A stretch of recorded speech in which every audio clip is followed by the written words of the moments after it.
So I was asked to cover the nutritional aspects of using byproducts and crop residues to limit feed cows in confinement.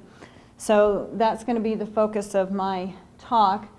I was asked to do this part, but a lot of people are involved in this research at the University of Nebraska.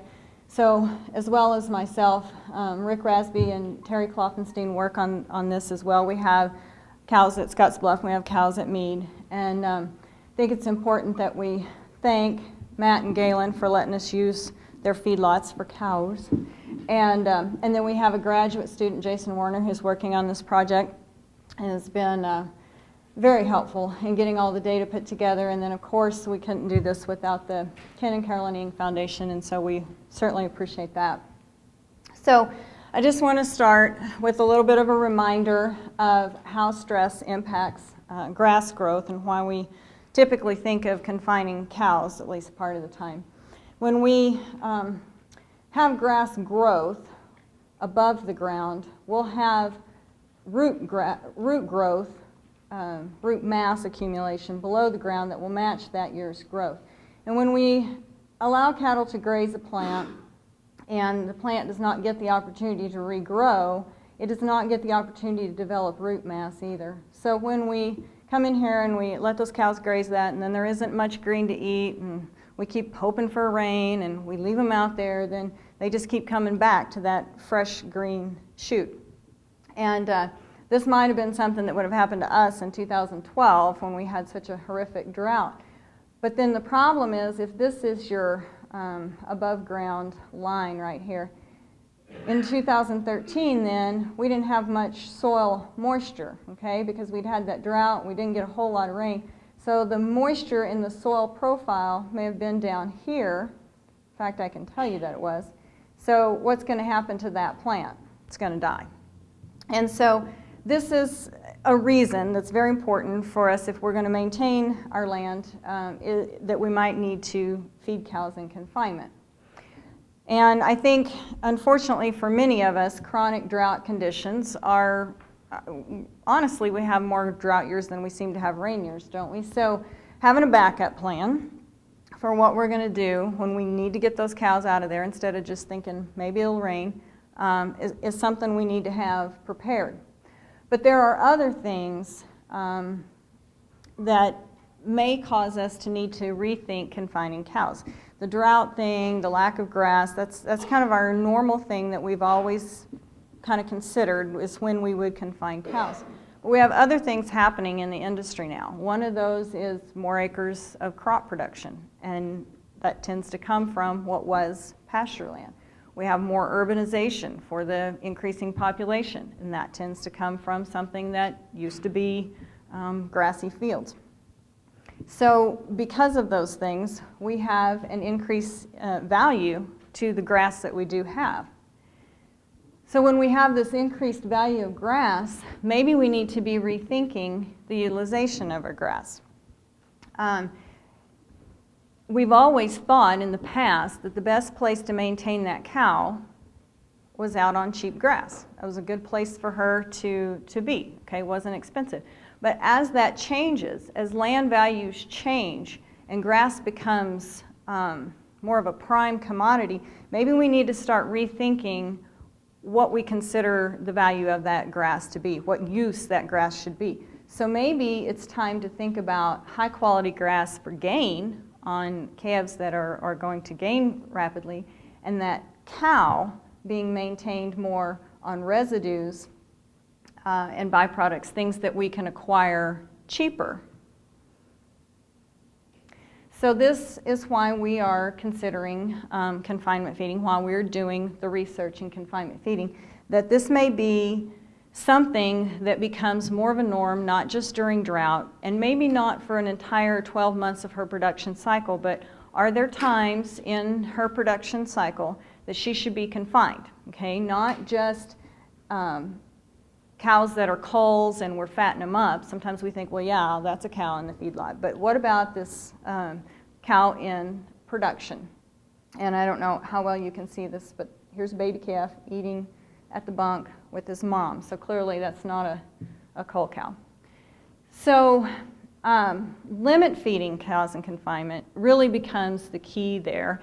And Dr. Ng indicated that too, that letting those cows eat all they want to eat is not going to be a very economical means of maintaining those cows in the feedlot. But if we can feed them energy-dense byproducts and mix those with low-quality crop residues, then we can limit dry matter intake, and we can still maintain that cow's condition so that she's still a productive cow, and we can reduce the cost of that as opposed to letting her eat whatever she wants. But when we do this in confinement, then there's concepts that we have to either shift our mindset about, or we at least have to take into consideration when we're deciding this is what we're going to do. So one of those concepts that we need to have square in our minds is the nutrient content of the feedstuffs we're going to have available for that cow in that situation. So this is a picture of some cattle consuming distiller's grains. And this is one of the things that makes this possible is high energy byproducts.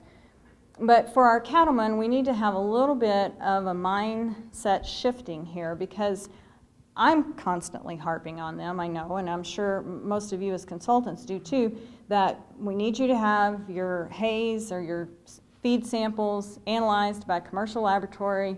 I can't help you if I don't know what you're working with. This kind of thing. We want them to get a commercial testing done on the feed. And the important thing to remember is that the TDN values on those commercial feed reports are a calculated value from ADF. And that works fairly well to determine what the energy content of their hays are. And we can balance some rations from there fairly well from that information. But since it's based on ADF, and many of our byproducts are a high fiber source, although it's a highly digestible source, a calculated value on some of that is going to give you a lower energy value than that feedstuff actually provides in feeding trials.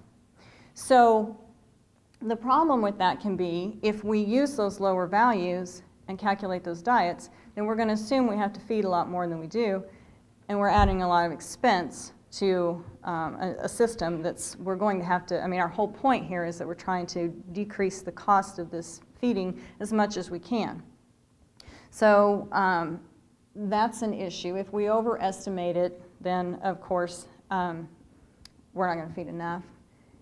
And so what I have suggested and what I've put in the proceedings that you got was some values that we are pretty comfortable using at the University of Nebraska, because it's based on feeding trials that were done here. So for distiller's grains, whether it's wet, dry, modified, or solubles, we're pretty comfortable using 108% TDN for that commodity. Not a lot of you are going to have access to sugar beet pulp. I'm in Scottsbluff, so we do have that in our area. From feeding trials, we've come up with about 90% TDN for that. Soy hulls, 70, Synergy, 105. You can just go through and look at all the different ones. We also put corn in there just as a reference point, and also to remind you that in a high roughage diet, of course it doesn't have quite the value that it does in a finishing diet. We're using 43% TDN for wheat straw and corn stalks. And just as a reference point then for what those cows might be on if they weren't in confinement would be Sandhills meadow hay is what we used. And of course there's a range on that too, just like there is any hay, but 60 is a nice average of where that might come in as opposed to stalks and your byproducts. The other important thing in balancing diets for these cows is not only the nutrient content of the feeds that you have to work with, knowing what you need to use there for values, but also understanding the requirement differences in these cows. In this picture, you have cows that have baby calves that are rapidly approaching 8 weeks of age. Okay. Her energy requirement right now is vastly different than these cows down here, who have had their calves weaned off of them, so they're not lactating, and they're about mid-gestation with their new calf. Their requirement's pretty low, okay? There's a lot of difference there. And some of the things that we ran into with producers this year, when we had this drought in 12 and we had to pull cows out and couldn't go to pastures in 13 because we still didn't have rain, we didn't have grass, and they were moving from winter feeding of cows like they typically have to do, and then they didn't go to grass when they calved. They ran into a little bit of a problem here because this cow started losing a lot of weight on him, and they said, well, you know, I increased the amount of the protein cube that I was giving him, but by the time that cow gets to that stage, energy becomes her first limiting nutrient, and that's what they were running into. In a typical, what their mindset, what they were used to dealing with, was only providing protein, because they're used to dealing with the cow who is, you know, somewhere out here and on her way up. These cows would normally be out on grass, and so sure, her energy need goes up, but that's not what they typically deal with because the grass was providing that. So that mindset shift that the only feed this cow's going to get has to come from you, and what does she need at this point, was a little bit of shift for some of the people that I was working with. So we had to go back through some of this. So this is the energy requirements of the cows that we had on our study with the June 15th calving date. When we get to July out here, they're really increasing their energy needs, but then the blue line represented the normal wean. So those calves would not come off the cows until your typical 205-day weaning weight, whereas the red line continues to represent the early weaned. And so once you take the calf away, her nutrient needs are quite different than if she were to stay up here and be nursing a calf, and the calf stay with her and need to eat as well. So just knowing those energy needs as well as their metabolizable protein needs at the stage that they're in becomes a critical thing. So another important thing is how you handle the diet to meet the needs of the cow and the calf. And there's a couple of different things that we can do when those needs change like that. Because they're in confinement, actually it becomes very easy to meet those needs and not overfeed or underfeed, because you know what their nutrient needs are, you're supplying the feed. And you can either change what's in the diet or you can change the amount. There's two ways to change the amount of energy that the cow receives. Okay, so, and I mentioned this in the paper, I guess I haven't mentioned it up here, but when we're talking limit feeding, we're talking less than 2% of her body weight. We can increase her feed and still be limit feeding if we go from 1.7% of her body weight to 1.8 or 9. She's still being limit fed, but we can change some of those things. So in this diet contains some silage, some distillers, and some straw. Okay, works pretty nice. So this is a table that just shows you some example diets that can be used. Here we have, on a dry matter basis, for example, 57% distillers, 43% straw. This one would be 30% distillers, 70% straw on a dry matter basis. So all those options are set up that way. We have the pounds of dry matter intake that the late gestation cow would need on that diet to meet her needs, what her lactating counterpart would need, and then the cow with at least a 60-day-old calf, what she would need. Because there's a third component that we have to remember when we're feeding cows through their production cycle and they're confined, is that our research at the University of Nebraska suggests that once this calf is 60 days old or so, he starts eating about 1% of his body weight in forage, even if he's still nursing the cow. So if he's still in the same pen with the cow that's confined, he's going to start eating some of her feed.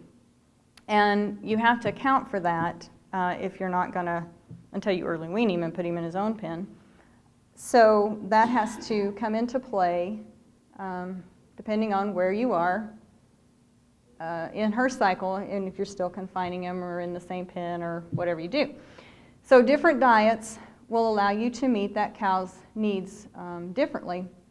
If we're going to stick with this diet, we just simply increase this for every stage that she improves. An example of how we would just change the energy and not the actual pounds of dry matter would be if we were going to use this 30-70 diet, which is one of them I really like. This would be a Terry Klopfenstein diet. This is my diet. But it doesn't matter. You would be feeding her 19 pounds of dry matter here. If I moved her to this 20% distillers, 35% straw, 45% beet pulp diet, she could be lactating with a 60-day-old calf and still be eating the same pounds as her late gestation counterpart.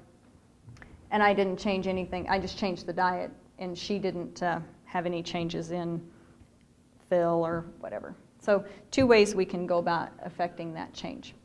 So I threw in this example diet from one of the trials that I had conducted out there at Scottsbluff. You can tell it was at Scottsbluff and not Mead because it has beet pulp in it.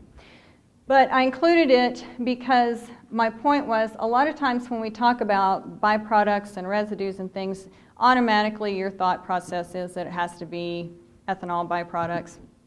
And for some regions of the country, those are harder to come by than others. And so my point in including this was we were able to include a regionally available byproduct, reduce the amount that we had to feed of the distiller's grains, but it didn't have to be this one. It could be whatever's available in your area as long as you have a good handle on the TDN and the protein that that byproduct has. So this was one option that we did. We had 60% straw, 20% distillers, 20% beet pulp. Over here we were able to increase that beet pulp to 45 and decrease our wheat straw quite a bit. The other thing that I liked about these diets was that the dry matter of them makes them fairly easy to store either in ag bags or a silo or a bunker made of straw or whatever you want to do in the event that you have seasonal availability of certain byproducts. And that would be the case with beet pulp. Not only is it only regionally available, it's also seasonally available. So if what you're dealing with is something that you can get a lot of a certain time of year and not another time of year, and it's much cheaper that time of year, then there are diet options that you can even mix in advance and store. So keeping that mixture under 50% dry matter is very helpful in that process.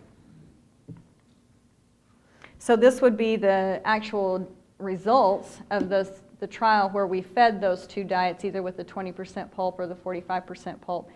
And what you see in this is that initial body weight was similar for the cows, initial body condition score was similar, but that same thing happened with final body weight and final condition. There were no real differences. And we've had this, we've done several different gestating trials at the University of Nebraska where we fed different combinations of byproducts, put different things in there. And the bottom line of that, the reason I'm showing you this, is because it really doesn't matter what your byproducts are, what commodities you have in there. What keeps these cows in similar body condition is if you balance that diet to contain the same amount of energy. If you balance to meet her energy requirements, she'll maintain weight, even if the amount she's being fed is only 15 pounds of dry matter or 13 pounds of dry matter. You can actually get pretty creative, and what I found in a drought is that producers can get really creative. So that was some work that we had done initially with the gestating cow, but it became important to do this with a lactating cow, and in our research, our cows are confined 12 months out of the year.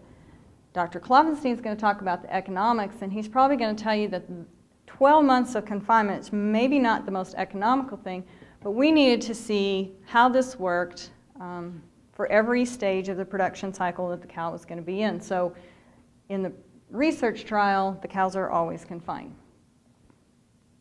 So what we did was, after 90 days, they were fed a 60% wet distillers and 40% straw or stalks. And again, that was somewhat dependent on location. We have a lot of wheat straw out in the Panhandle. The guys at Mead tend to feed more corn stalks because that's what they have available. So we just varied the diet based on, we kept the energy requirement or the energy in the diet the same, used different commodities based on regional availability. And the early weaned cows only got 15 pounds of dry matter, and the late weaned pairs were getting 22. They weren't really late weaned, but they were your typical 205 versus a 90. So we had one location. This would be the Mead location. This would be the Scotts Bluff location. The cows pre-breeding were the same weight. At normal weaning time, so this would have been, for these particular cows, it would have been January, for the 205 day, whether they were early weaned back in September or not, would be this line up here. So early weaned would be when the calf was taken off of them at 90 days. These stayed the 205. This is at that 205 date time. And so while we did have one group that was different from the other three, there wasn't a clear-cut difference between the body weight on the cows, whether they were early weaned or late weaned. And that same tendency held for their body weight change. And then body condition score, these cows were just a little over a 5. These were at a 5. By the time we got to that normal weaning time, they were, all but these girls were 5.1. So the ones at Mead just lost just a little bit. These at Scotts Bluff gained just a little bit. But again, these cows are all at least in a condition score 5, which what I'm finding with some producers is they want to see those cows in a 6 or better, because that's what they would be if they were out on grass getting to eat everything they wanted. And that's not necessarily economical for me to feed these cows to a 6. I just need to feed them enough to maintain. So sometimes that's what I'm talking about. Sometimes this is going to take a little bit of a mindset shift on what's okay. The calves during this time frame started out no statistical difference. And these 3 were all the same. These 2 were not different. So there really wasn't a clear-cut early weaning versus non-weaning, late weaning differences. Same with average daily gain. And this was our first year of data. I should maybe point that out. And we are, again, repeating this. Body condition scores are your typical 1 to 9. I probably should have told you that too. So what we did during that time frame was to hold daily dry matter intake the same on those. So we were trying to get at the energetics behind this. So we wanted everyone to have the same amount of energy. So the diets were the same, whether it was fed to a weaned calf, a dry cow, or a pair. We fed that same diet so that we could compare energetics of the 2 systems. So this would be the amount of intake of the weaned calves. So they got ad libitum intake in their own little pen. And then we had it set what we felt was maintenance for that weaned cow. So that's what she got.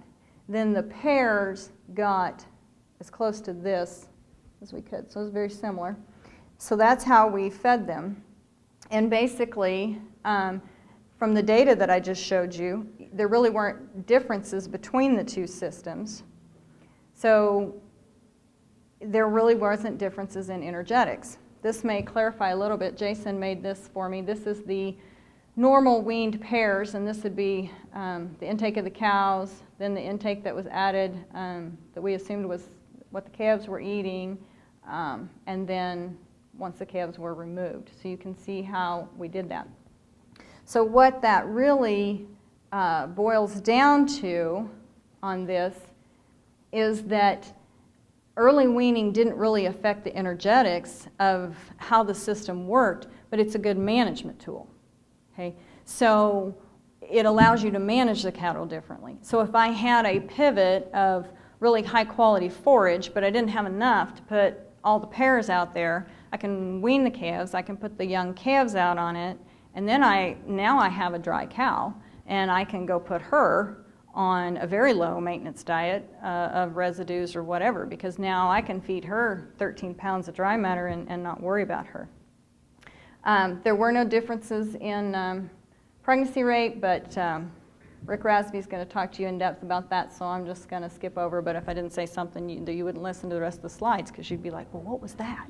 So some of the things from our experience, and I hope you can see this okay, but the calves did learn to eat with their mothers. That was the beauty of the system. These were some things that we learned that we didn't know that we were going to learn. I guess that's the beauty of research. But here's the cows standing here at the bunk, and here's the calves in there eating with them. They learned what a feed truck was, so our experience was that weaning went very well too, because they already knew what that was bringing. Management considerations, calves learn to drink from a trough very, very early. And there's some misconception that as long as a baby calf is on a lactating cow, he's not going to dehydrate. And that's not necessarily true, especially in our case where our cows are calving in late June, July. That baby calf has some significant need for water pretty early on. So you have to be able to get it to them. They have to be able to reach it. And we didn't have any calves dehydrating, but we watched that very carefully. Bunk space is important. They're limit fed. So separating off young cows from older cows is important, because anybody bossy is going to get there first. There's no room for the timid cow in this deal, because anybody standing back isn't going to get much. And so making sure that there's bunk space for everybody to get there at the same time is important. So 2 foot per head for the adults, and then 1 to 1.5 foot for the calves. And then this is the pen space for the rest of the day that we felt was necessary.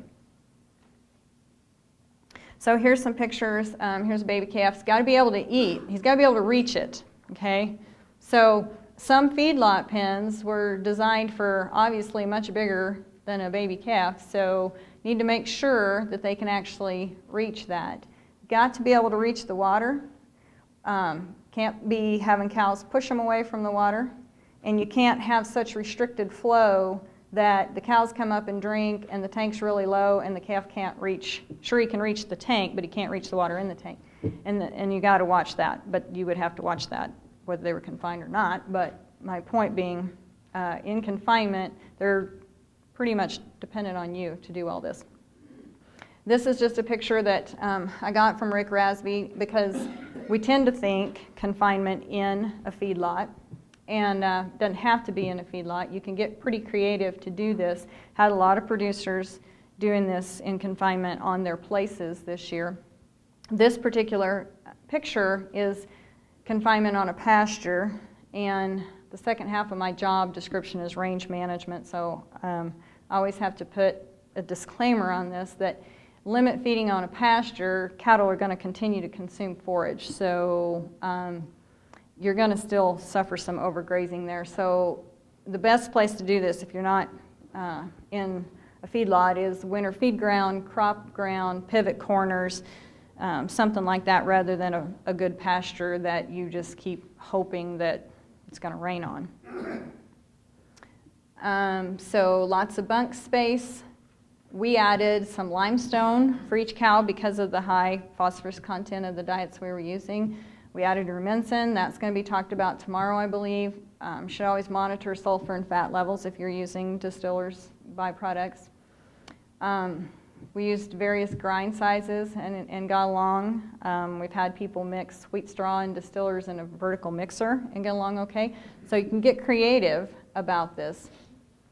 But by the same token, commercial feedlots may be a really good option for some of this, because they may have empty pens and they may be willing to feed cows or pairs.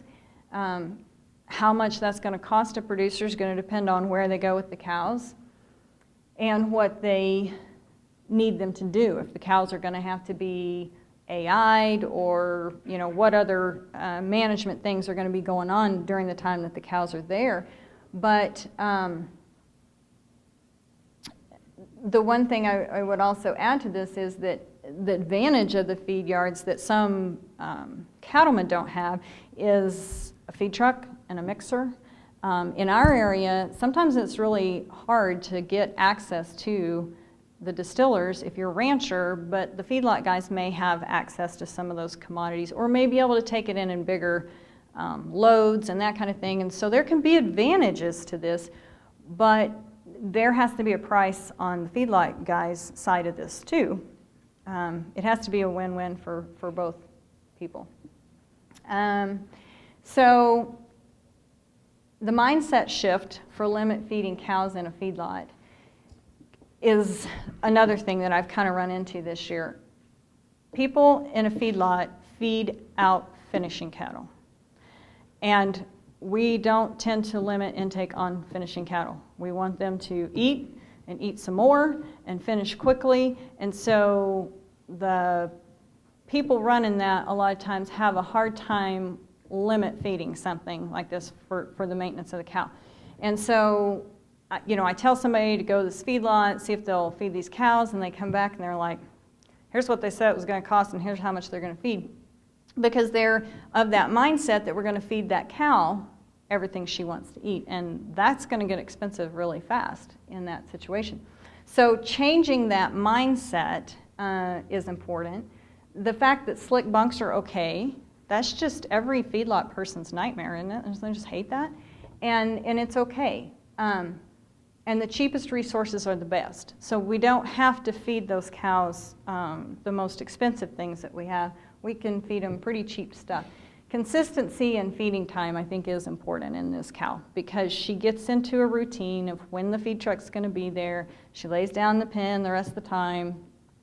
So it's really important, I think, to get them on a schedule where she always knows that truck is coming at the same time. It can't be something like, well, when we get everything else done, somebody ought to go feed those cows. They have to be on a schedule just like everything else. So my summary here, energy density is the key to limit feeding cows, okay? Lactation is going to increase the energy needs considerably, and that has to be taken into account if those cows are in confinement during that period. Early weaning options may allow you to better use the resources that you do have, just simply stated. Confining calves, or if you confine the calves, they have to be able to reach the water and the feed. And you're going to have plenty of bunk space and a consistent routine. Thank you.